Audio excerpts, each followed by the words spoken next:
സാരി കൊടുത്ത് വോട്ട് മേടിക്കാൻ ശ്രമിക്കുന്നു എന്നതായിരുന്നു ഉയർന്ന ആരോപണം. ഒന്നും പറയാനില്ല.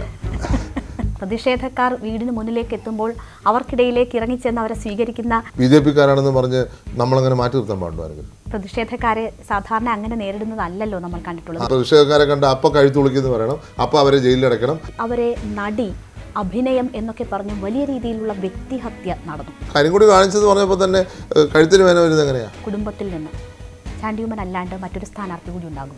ചോദ്യം വരുമ്പോൾ ഉത്തരം കിട്ടും. അതിന് സാധ്യതയുണ്ട്. ശരിയാണോ എന്ന് ചോദിച്ചാൽ ശരിയാണ്, ശരിയല്ലേന്ന് ചോദിച്ചാൽ അത്ര ശരിയുമല്ല.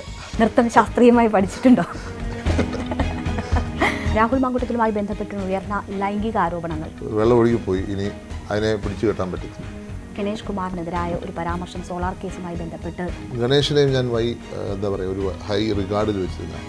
മുഖ്യമന്ത്രി പിണറായി വിജയനെ വളരെ സ്വീകാര്യനാക്കുകയും അനുസ്മരണങ്ങൾക്കുൾപ്പെടെ അദ്ദേഹത്തിൻ്റെ പങ്കാളിത്തം ഉറപ്പുവരുത്തുകയും ഒക്കെ ചെയ്യുന്നു. കേരളത്തിലെ മുഖ്യമന്ത്രിയാണ് പിണറായി വിജയൻ. മുഖ്യമന്ത്രി മുഖ്യ ശത്രുവല്ല. കോൺഗ്രസിൽ ഇപ്പോൾ റിയൽ വേഴ്സസ് റിയൽ ഏറ്റുമുട്ടലാണ് നടക്കുന്നത്. മൊത്തം AI അല്ലേ സാധനം.